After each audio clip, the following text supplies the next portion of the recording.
Hola, muy buenas noches. Un saludo muy especial a todos los que nos ven desde México, Colombia, Chile, Argentina, Ecuador y Uruguay. Gracias por estar presentes. Les damos la bienvenida a este webinar llamado Cultura y Semántica, ¿falsos o verdaderos amigos? La presentadora de hoy es María Betania Retamal, conocida como Mabe. Ella es instructora de inglés y español en Berlitz, Chile. Ha trabajado con nosotros 3 años en Chile y 2 años en Berlitz, Venezuela. Y además es coordinadora de nuestro programa de Kids. Una vez terminada la presentación, vamos a tener algunos minutos para preguntas. Así que los dejo con Mabe. Mabe, todo tuyo. Gracias, Clau. Y gracias a todos ustedes por estar aquí con nosotros. Hoy vamos a hablar, como Claudia dice, sobre este tema, falsos y verdaderos amigos. Quisiera empezar esta presentación o este webinar con una cita de Federico Fellini. Él decía, un idioma diferente es una forma diferente de ver la vida. ¿Y cómo no estar de acuerdo con esta frase? Es totalmente cierto. Entonces, a la hora cuando nos estamos enfrentando al proceso de aprendizaje de un nuevo idioma, no solamente nos encontramos con que tenemos que aprender como este código que tenemos que descifrar para poder entendernos en otro idioma, sino que además tiene una carga cultural. Nos encontramos con que hay ciertos aspectos que se utilizan de cierta forma y que no siempre es igual de un idioma al otro. Por eso es que hoy quisiera hablarles sobre un tema que es muy interesante y que tiene que ver más que todo con el proceso del aprendizaje en la adquisición del vocabulario. Cuando empezamos el proceso de la adquisición del vocabulario, que es extremadamente esencial, porque el vocabulario se convierte en estos bloques sobre los que vamos construyendo. Entre mejor y sólidos sean estos bloques, en mejor sea la base, más estable es nuestra estructura. Entonces, ese vocabulario nos va a servir para poder empezar a desarrollar lenguaje, para poder empezar a comunicarnos. Empezamos con el vocabulario más básico del día a día, ese vocabulario cotidiano. Nos enfocamos en aprendernos su significado, que cuando vemos el libro decimos, it's a book. Cuando vemos una silla decimos, it's a chair. Y nos enfocamos también en su pronunciación. Nos damos cuenta, sobre todo del español al inglés, que la pronunciación es un reto, porque mientras en el español MA, la sílaba MA, siempre se va a pronunciar ma. En inglés no. A veces MA se pronuncia ma como en maintenance o se puede pronunciar A como en make. Entonces nos damos cuenta que no solamente tenemos que aprendernos el significado de este vocabulario nuevo, sino también tenemos que asociarlo a una nueva pronunciación, a unos nuevos fonemas a los que nos tenemos que acostumbrar. Pero, sin embargo, este proceso del aprendizaje y esta adquisición del vocabulario que nos resulta tan esencial, al punto en el que el famoso lingüista Stephen Krashen dijo, when students travel, they don't carry grammar books, they carry dictionaries. Cuando los estudiantes viajan, ellos no se llevan libros de gramática, se llevan diccionarios, porque el vocabulario se convierte en esa herramienta esencial para poder comunicarnos. Más adelante lo vamos encajando con la gramática y todo lo demás, pero sigue siendo esa parte fundamental en la que nos vamos a basar para poder aprender un nuevo lenguaje. Entonces, en este proceso, para aprender un nuevo vocabulario, empezamos con palabras como libro y book, son tan diferentes. Y después nos vamos encontrando con otras palabras como animal y animal, que son similares y se escriben exactamente igual, se pronuncian un poco diferente. Y decimos, encontramos el caldero con oro, porque ahora puedo utilizar un poco de ese idioma que yo ya tengo del español y lo modifico un poquito y ahí ya me abro a un montón de vocabulario en inglés. Y estas palabras son las que nos vamos a enfocar hoy. Esos que llamamos los verdaderos amigos y los falsos amigos, entre un idioma y el otro. Estos técnicamente se llaman cognados o del latín cognatus, son palabras que son parientes por cognación. Quieren decir que están emparentadas morfológicamente. O sea, en algún momento estos cognados, estas dos palabras, tuvieron un mismo origen etimológico, tuvieron una misma raíz, empezaron en un mismo lugar, pero con el tiempo, con el paso del tiempo, las épocas, culturas, geografía, van cambiando sus palabras y van teniendo una evolución diferente, fonética, una pronunciación diferente, porque si bien decimos animal en español, en inglés es animal. Entonces entendemos que tienen una pronunciación diferente. Y a menudo también tienen distinta semántica, que quiere decir que tienen distinto significado. Está bien, animal y animal tienen el mismo significado y son verdaderos amigos, pero no siempre sucede esto. Por eso hoy vamos a hablar sobre esto, cognados verdaderos y cognados falsos. Empecemos con los cognados verdaderos. Están los cognados exactos, tal cual como animal y animal, que se escriben exactamente igual, solo se pronuncian un poco diferente. Director y director, chocolate y chocolate, drama y drama, formal y formal, horizontal, horizontal, perfume, perfume, universal, universal. Se pronuncian un poco diferente, pero la escritura es exactamente igual. Entonces, ahí podemos ver exactamente, son cognados, son familias, se escriben exactamente igual, solo que se pronuncian un poco diferente. Genial, esto no va a ser tan difícil, no es tan difícil aprender nuevo vocabulario, solamente tengo que aprender nueva pronunciación. Bueno, no hay problema.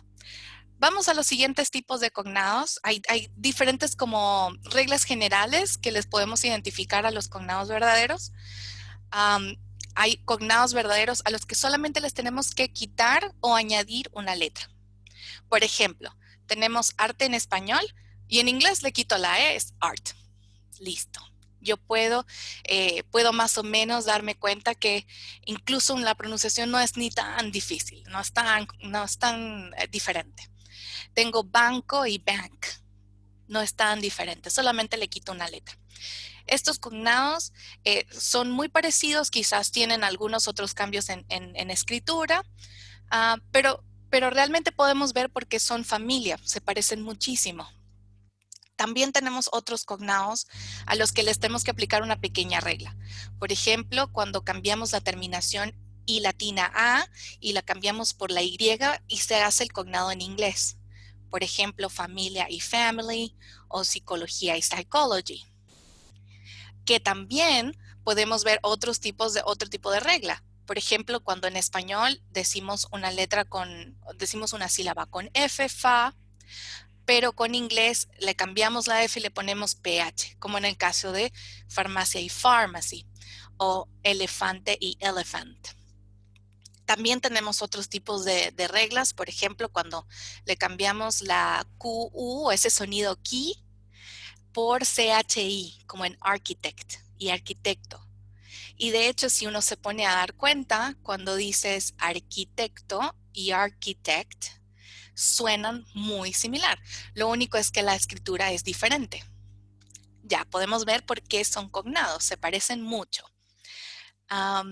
Y también, por supuesto, tenemos otros tipos de cognados, son muy populares también, como aquellos en los que les cambiamos la última sílaba D-A-D, por T-Y, como necesidad y necessity, o libertad y liberty. Y uno que es muy popular, como el que termina en la sílaba C-I-O-N o S-I-O-N, Sion, y lo cambiamos por T-I-O-N o S-I-O-N, Sion.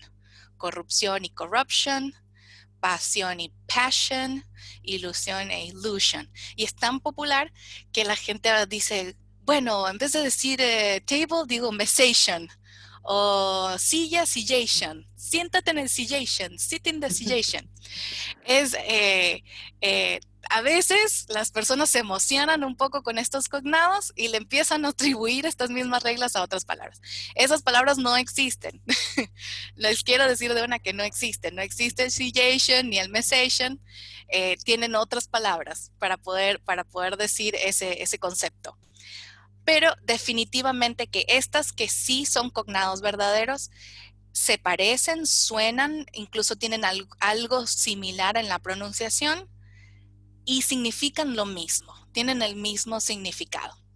Lo que sí hay que tener realmente cuidado es con aquellos que son cognados, que se parecen mucho y tienen una pronunciación incluso similar, pero que no significan lo mismo. Esos son los cognados falsos o falsos amigos. Por eso quisiera hablar con ustedes hoy, darles unos ejemplos de cognados falsos para que tengan los ojos abiertos cuando vayan a hablar después o cuando vayan a tratar de aprender más vocabulario, que mantengan los ojos abiertos y cuidado con estos cognados falsos. Veamos unos ejemplos de cognados falsos. Uno que me encanta porque es muy común es actualmente y actually. Se parecen mucho, tienen una pronunciación casi muy parecida, pero significan cosas diferentes. Por ejemplo, en español yo digo, antes trabajaba en una oficina, actualmente, o sea, ahora, trabajo desde casa. Creo que todos nos podemos identificar con esto porque todos estamos trabajando desde casa. Mientras que actually significa más como en realidad. I actually don't need that report. Así como Superman is actually Clark Kent. Superman es en realidad Clark Kent. Entonces este actually en inglés significa como en realidad. Mientras que para decir actualmente, nuestro concepto de ahora, en inglés decimos I used to work at an office before and I currently work from home. Currently como ahora, en este momento. Entonces, muy diferente. Para poder decir actualmente en español, decimos currently. Y para poder decir actually en español, decimos en realidad. Otro ejemplo que eso a veces es un poco chistoso es embarazada y embarrassed. Embarazada cuando ves una señora que tiene no tiene sobrepeso, sino que tiene un bebé, le dices, oh, estás embarazada, felicitaciones por tu bebé. Y muy parecido, suena muy parecido, embarazada y embarrassed, pero embarrassed significa en verdad como que vergüenza. I thought the meeting was later, oh, I'm so embarrassed. Entonces, embarrassed, que suena muy parecido a embarazada, no es embarazada, es estoy avergonzado. Pensé que la reunión sería más tarde. Qué avergonzado estoy. Para decir embarrassed, embarazada, no embarrassed, para decir embarazada decimos you're pregnant, congratulations. Entonces ahí vemos que hay unos cognados que se parecen mucho, pero para decir el significado real que queremos dar a nuestras palabras, no podemos usar esa palabra que se parece mucho. Otro ejemplo que quizás es muy popular, es muy común, es el pie y el pie. El pie cuando dices me caí y ahora me duele el pie, como la extremidad. O, that's a delicious apple pie. Como este postre que comemos. Esa tarta de manzana está deliciosa. Entonces, para poder decir el pie, decimos I fell and now my foot hurts. Tengan cuidado, no se vayan a comer un pie de manzana. Entonces, otro ejemplo que también ha sido bastante popularizado por muchos comerciales es el éxito y el exit. Tenemos mucho éxito cuando tenemos buenos resultados, como él tuvo mucho éxito en su carrera. Y exit es así como, hey, you can find the exit over there.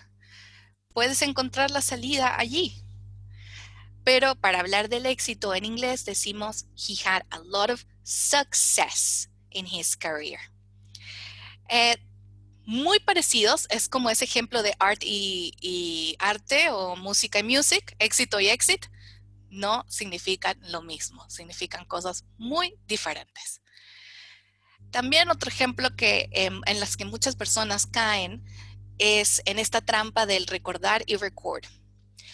Yo puedo recordar cuando era pequeña y saltaba la cuerda, y eso es como de mis memorias, pero digo, I record all our classes for those who can't come. Como yo grabo todas las clases para aquellos que no pueden venir. Si yo digo record, es yo grabo. Y para tratar de hablar sobre que yo recuerdo es I can remember when I used to jump rope.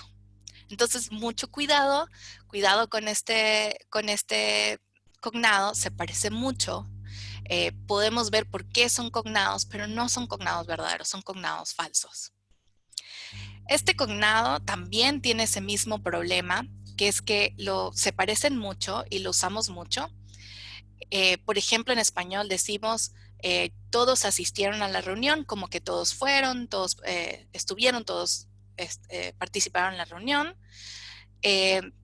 Y assist en español, como the nurse assisted the doctor, es algo más así como la enfermera ayudó al doctor.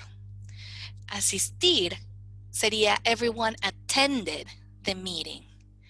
Entonces, para poder decir asistir, en inglés decimos attend, que también tiene un cognado falso que es atender, que no significa lo mismo. Esto es como el cognado doble, triple con mortal. Entonces tengan mucho cuidado. Asistir es ayudar y assist es ayudar y asistir sería attend. Y con este tengo una muy buena anécdota. En algún momento estuve en un aeropuerto en Estados Unidos y estaba leyendo un libro esperando a mi vuelo.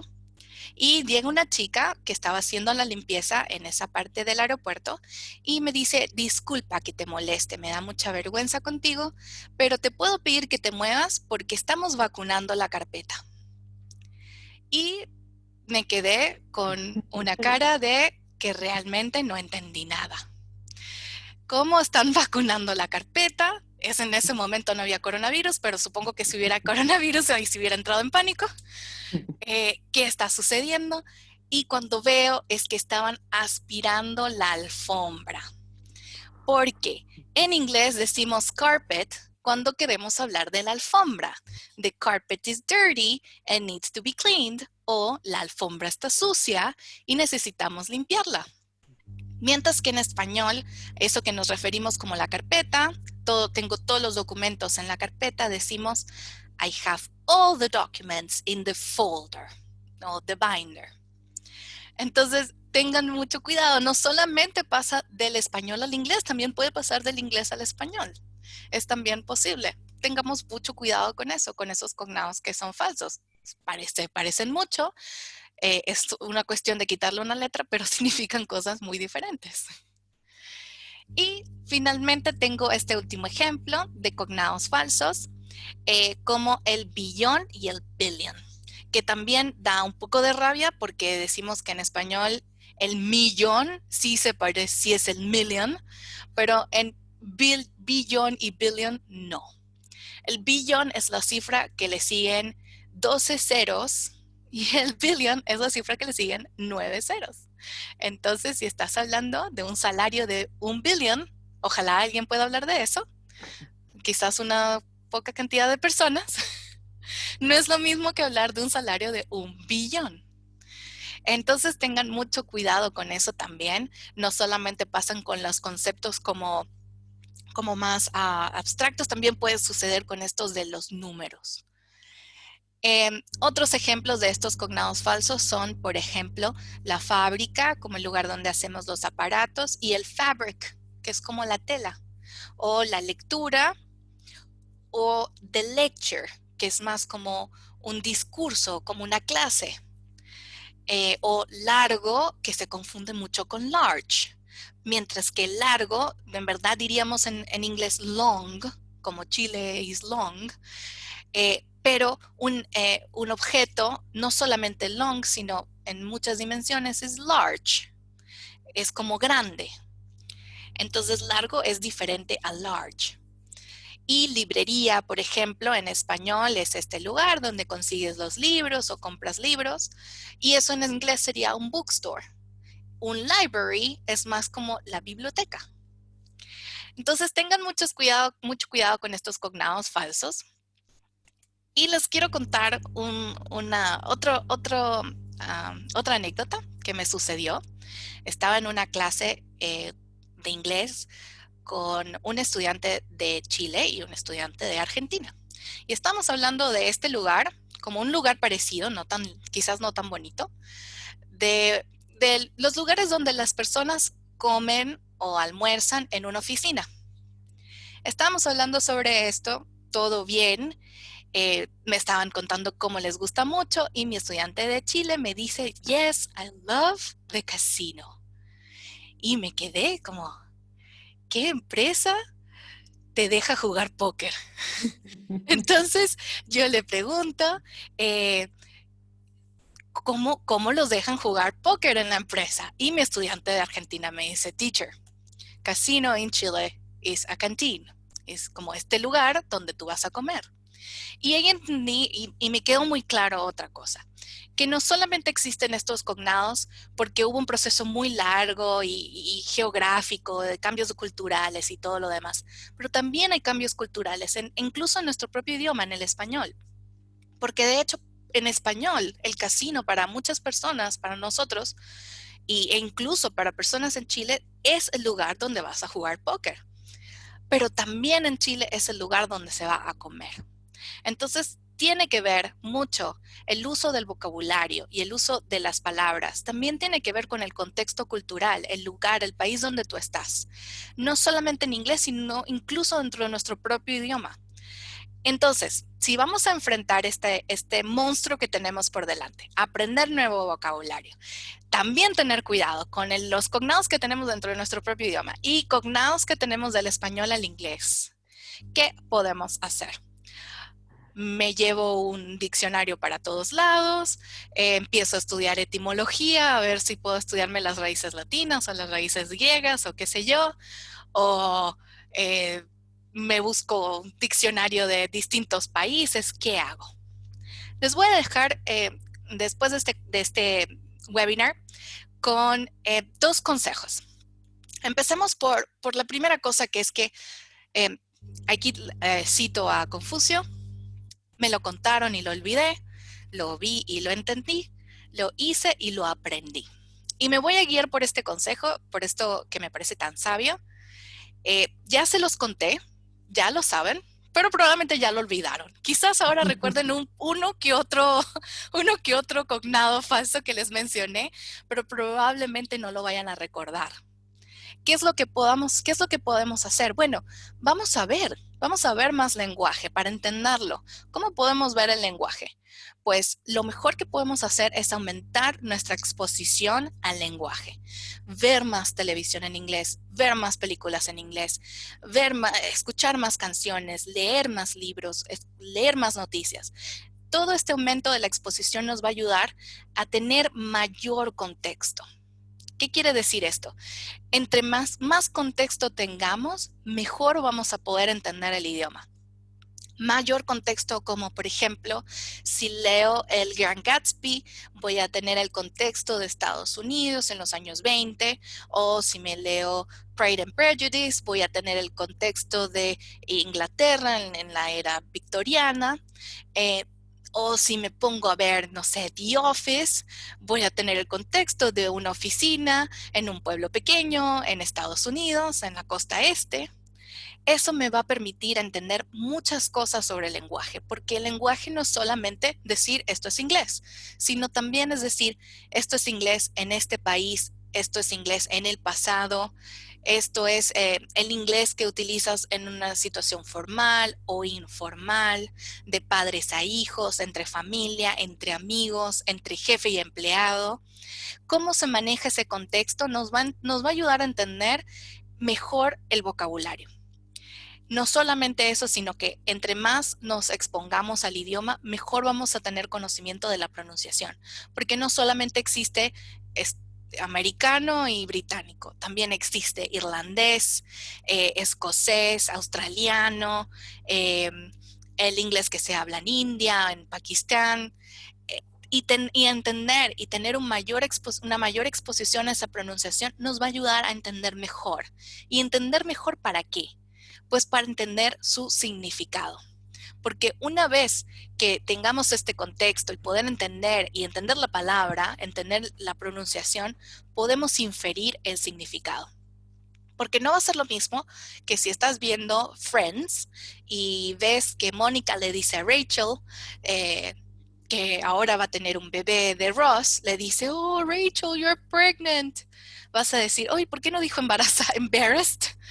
Ya, ahí queda claro que se utiliza otra palabra, no ese cognado falso del que teníamos idea, que pensábamos que era. Entonces podemos inferir el significado porque lo podemos escuchar, hemos tenido mucho contexto y podemos entender cómo se usa la palabra en el contexto adecuado. Entonces, si una persona en Chile te dice, oye, vamos a comer al casino, quizás sí te lleva a un casino de verdad, pero quizás no. Y si te lleva a otro lugar, entiendes por contexto que ya, a esto lo llamamos casino también. Entonces, esto de aumentar la exposición nos ayuda a verlo y entenderlo. Y al siguiente paso, que no solamente es verlo y entenderlo, sino ahora qué hago, ya lo vi, lo entendí. Eso no es suficiente para aprenderlo. Para aprenderlo hay que usarlo. Y en eso les dejo 3 tips. Un buen uso del lenguaje es inmediato porque lo tienes fresco. En lo que lo escuchaste, lo replicaste. Tienes fresca la pronunciación, tienes fresca la estructura de la oración, entonces lo puedes volver a usar de inmediato. Listo, lo tengo inmediato, lo usé de inmediato y no solamente es que lo tengo fresco, sino que al usarlo de inmediato, lo puedo sentir de mi propia palabra, de mi propia boca, cómo esa palabra y ese nuevo concepto encaja dentro de mi lenguaje, dentro de lo que yo ya conozco. Tiene que ser inmediato, pero no se puede quedar en eso de inmediato. Tiene que ser también periódico. Así sea que le digan así, oye Siri, ponme un recordatorio de volver a usar pregnant. Lo que sea. Pero volver a recordarlo, rescatarlo de la memoria. ¿Por qué? Porque así nos ayudamos a que no solamente se quede en la memoria de corto plazo, sino que pase a la memoria de largo plazo. Y un tercer tip es que no solamente sea periódico, inmediato y periódico, sino que también sea contextualizado, que tenga una razón de ser. ¿Por qué voy a decir pregnant? Ah, bueno, porque le voy a decir a mi mamá que mi amiga va a tener un bebé. Mom, my friend Carla is pregnant. No, mamá, si estás viendo este webinar, no, my friend Carla is not pregnant. Pero es muy importante porque eso nos ayuda a entender en qué momento voy a decir yo estas palabras. ¿Cuándo va a tener sentido que yo lo utilice? Y la contextualización nos ayuda a finalmente adquirir ese idioma.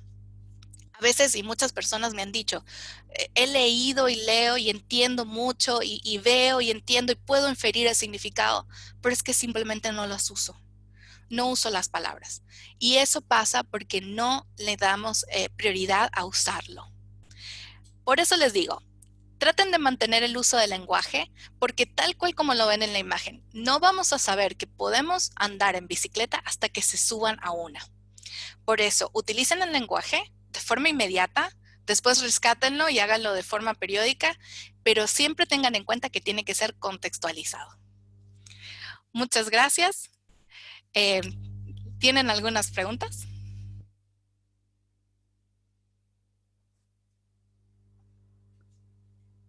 Pueden preguntar en el chat.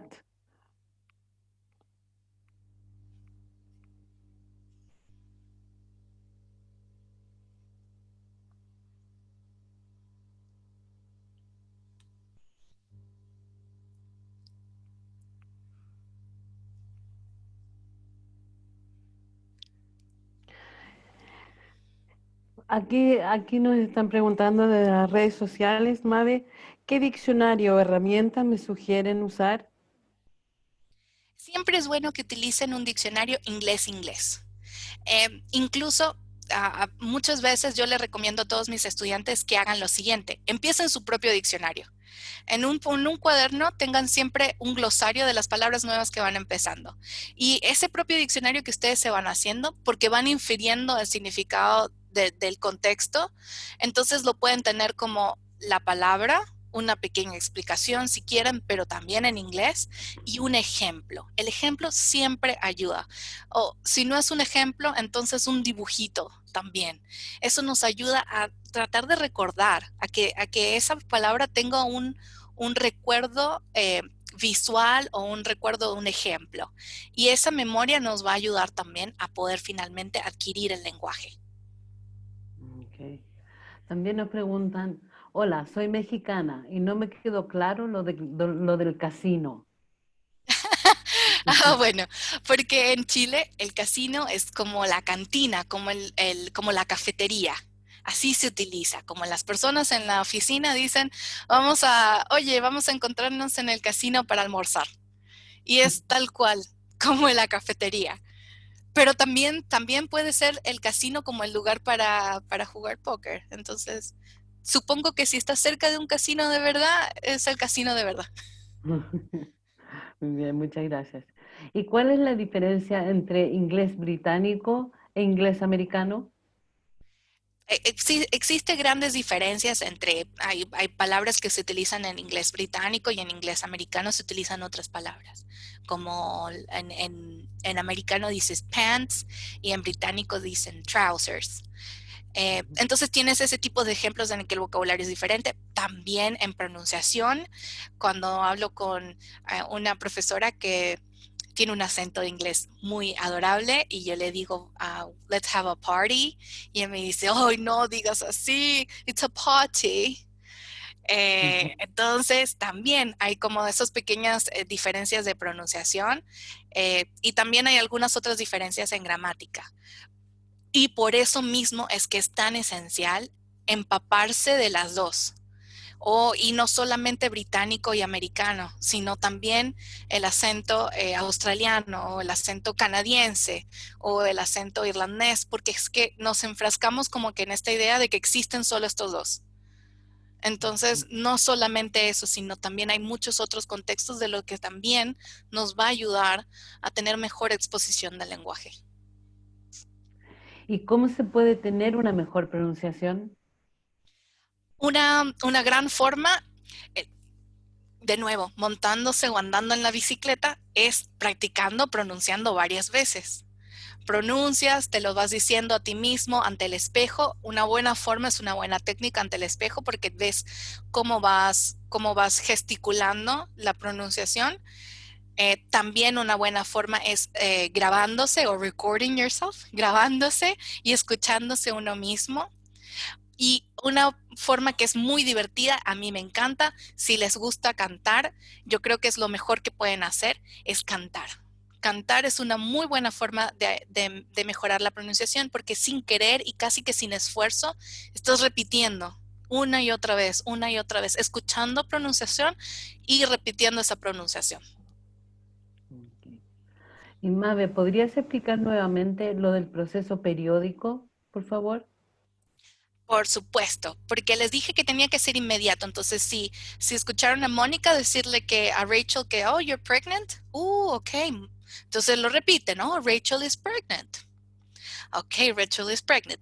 Listo, me lo pongo en algún lugar y después me hago un recordatorio. Hay diferentes técnicas que pueden utilizar para eso. Lo pueden escribir en un post-it y se lo ponen en el espejo del baño, por ejemplo. Entonces después, cuando vayan a volver al baño y se vayan a cepillar los dientes, ¿qué es que era pregnant? Y tienen su ejemplo, Rachel is pregnant. Sí, Rachel is pregnant. Ahí se están cepillando los dientes. Spit, botan y se lo dicen a sí mismo, Rachel is pregnant. Y después pasan los días y lo vuelven a ver. Y pasan los días y lo vuelven a ver. Y esta repetición, esta periodicidad, los ayuda a finalmente a aprender. Ok, gracias. En Colombia también usamos casino para los restaurantes de las empresas, dicen. Mírame aquí. ¿Qué recomendación me puedes dar para incrementar mi vocabulario en inglés? Um, la primera, las tres, La primera recomendación que les doy siempre es que aumenten la exposición en lo que más puedan. Esto quiere decir que todo lo que puedan transformar al inglés, lo transformen. El teléfono al inglés, la tableta al inglés, el teléfono, la computadora al inglés. Las noticias que normalmente leen en español, leerlas en inglés. Eh, por ejemplo, me gusta ver el fútbol. Si me gusta ver fútbol, pues en vez de verlo con comentaristas en español, lo veo con comentaristas en inglés. Todo eso que a mí me gusta hacer y que hago de forma cotidiana, cambiarlo al inglés. Eso ayuda un montón porque te está aumentando la exposición y te ayuda, te da contexto, te ayuda a poder adquirir nuevas palabras. Y es casi que sin esfuerzo, es como las personas que hacen ejercicio, pero que en vez de ir a trotar todos los días, simplemente no suben el ascensor, no suben en el ascensor, sino que suben por las escaleras. Por fuerza están haciendo ejercicio. Entonces así por fuerza, a juro, van a escuchar y van a aprender nuevas palabras. Por supuesto que lo pueden hacer de forma intencional, como leer un libro. Leer un libro requiere esfuerzo, requiere tiempo y requiere concentración y hacer una verdadera, eh, volver a utilizar este método de inmediato y periódico y en contexto. Porque van leyendo el libro, encuentran una nueva palabra, la utilizan inmediato, la escriben en algún lugar y eso te hace un hábito para volver a aprender mejores palabras o más palabras. Eh, También existen las aplicaciones que te dan la palabra del día. Y la palabra del día usualmente puede ser una palabra nueva, puede ser una palabra que ya conozcas. Y si es nueva, te invito a hacer lo mismo. Colócala en un post-it, hazte un recordatorio en el teléfono o donde sea, y así la vuelves a usar y la rescatas una y otra vez. Ujú. Gracias. ¿Qué series recomiendas para ver y practicar el audio y la pronunciación? Um, Eso depende también del background, del contexto que tú ya tengas. Yo en líneas generales recomiendo las series que son muy largas. Por ejemplo, Friends o How I Met Your Mother o The Big Bang Theory, porque son series que son muy largas, tienen mucho contexto, tienen muchos tipos de relaciones. Entonces eso ayuda también a poder inferir mejor el significado. Pero si, por ejemplo, ya tienes mucho conocimiento o te sientes muy cómodo con el inglés americano, entonces te recomiendo una serie de Inglaterra.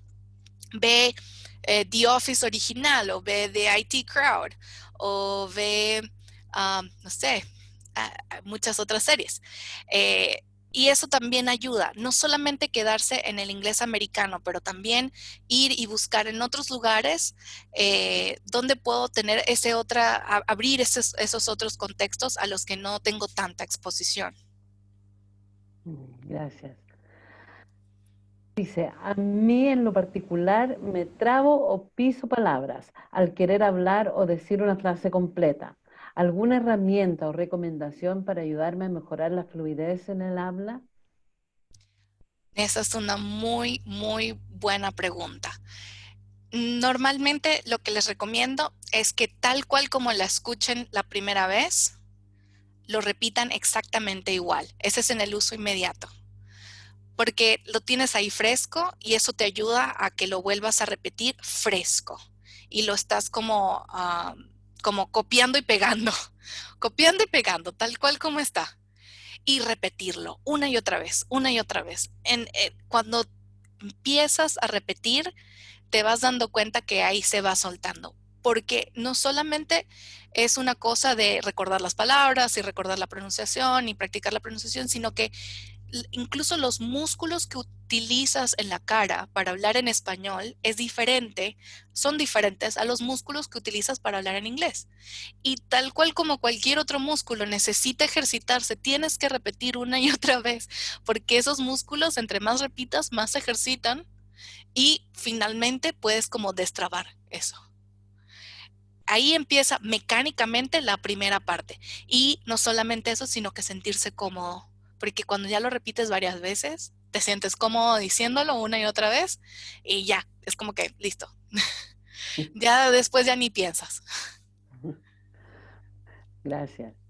Y Jorge pregunta, ¿Qué es más fácil aprender inglés por mi cuenta o con un curso? ¿Y qué valor agregado tiene un curso de inglés? Siempre, yo creo que muy pocas veces te encuentras que puedes finalmente aprender si no tienes algún tipo de corrección. Ahí está el verdadero problema. Uno puede ser muy autocrítico y probablemente, y de eso se basa el buen aprendizaje. Pero tener una persona que te ayude, que te corrige o que te corrija, eso te va a ayudar a identificar tus propias fallas. Porque a veces tú puedes hablar y decir y hacer, pero si nadie te lo corrige y nadie te dice, "Mm, en realidad no se pronuncia así, se pronuncia así", quizás no te habías dado cuenta. Entonces, el poder tener a alguien que muy amablemente y con mucho cariño te diga que estás mal, te va a ayudar a que tú puedas eh, decir y usar el lenguaje de forma correcta. Ok, gracias. Eva, hola, ¿qué me recomiendas para mejorar mi gramática? Porque me da muy bien la pronunciación, entender y hablar, pero con la gramática no. Am, bueno, en ese caso, realmente para la gramática quizás no es lo mismo, no es la misma técnica que podemos utilizar para el vocabulario. Em, Probablemente para la gramática necesites, eh, in- mm, va a ser un poco más difícil si es que no tienes a alguien que te corrija. Em, si no, si lo quieres hacer por tu propia cuenta, una buena forma para corregir la gramática es leyendo, leyendo mucho y leyendo ayuda mucho a leer artículos que sean un poco más especializados. Quizás no tanto literatura o novelas o poesía, probablemente te ayude más leer artículos o leer noticias. Eso te va a ayudar un poco más a entender y a utilizar la gramática. Y de nuevo, identificar qué es lo que se quiere decir, identificar qué es lo que está sucediendo en el texto y replicarlo por tu propia cuenta. Cuando vayas a escribir un correo o cuando vayas a escribir algo por tu cuenta. Y esa escritura, también ese proceso de la escritura es una buena forma de adquirir la gramática. Pero la gramática a la hora de hablar eh, es más complicado de corregir por tu propia cuenta. Si tienes a alguien que te ayude o alguien que pueda escuchar y con quien puedas practicar, que te pueda corregir, es mejor. Gracias. Sería imposible saber todo el vocabulario, pero ¿dónde podríamos encontrar las palabras más usadas? Los cognados más usados, hay listas. Si quieres googlear, pues esto es un tema que es muy interesante para muchas personas. Puedes googlear cognados falsos, ahí vas a tener una lista de cognados falsos.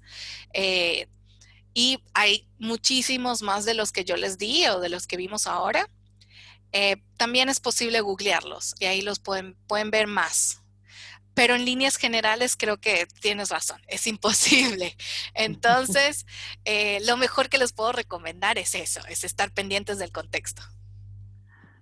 Gracias. Y Natalia pregunta, si no tengo con quién hablar inglés, porque mi familia ni amigos lo hablan, ¿qué puedo hacer? También existe en chats de internet o en grupos de internet, con mucho cuidado, porque no saben lo que se pueden encontrar. También existen como grupos donde se puede hacer prácticas o se pueden hacer como noches de hablar inglés o ese tipo de cosas. Al menos en Chile sé que es muy popular. Entre los expatriados se reúnen para hacer como noches de inglés y hablar en inglés y después hacen un switch y hablan en español y las personas que hablan español ayudan a las personas que hablan inglés. Esa es una buena forma.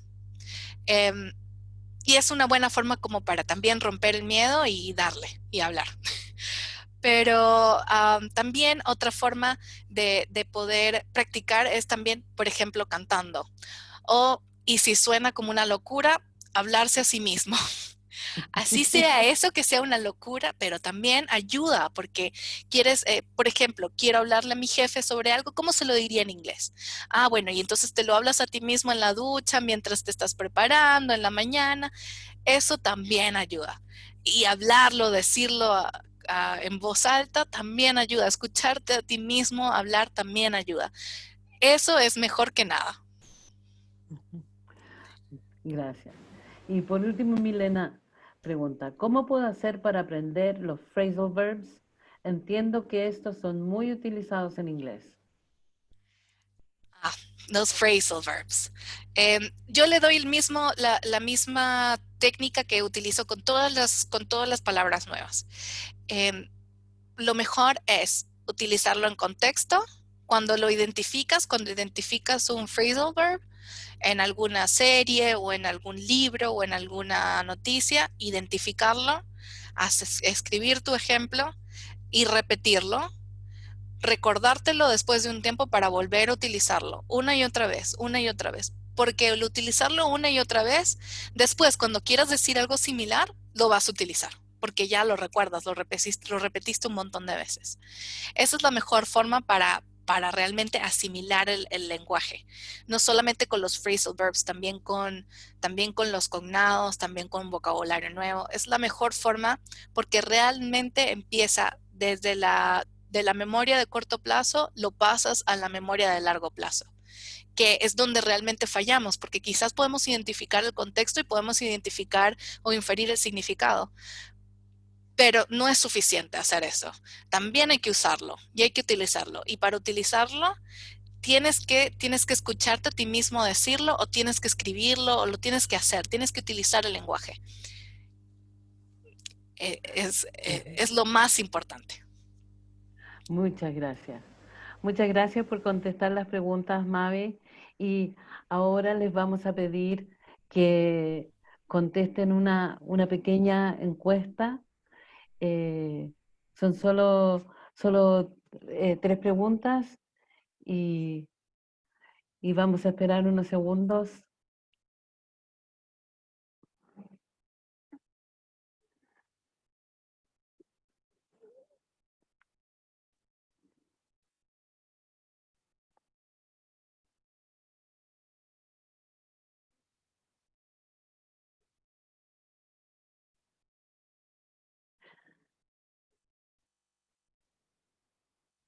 Ok. Bueno, les damos, les damos las gracias. Muchas gracias a todos por participar y no olviden en seguirnos en nuestras redes sociales para mayor información de nuestros próximos webinars y eventos especiales. Muchas gracias, Mabe, y muchas gracias a todos por su participación.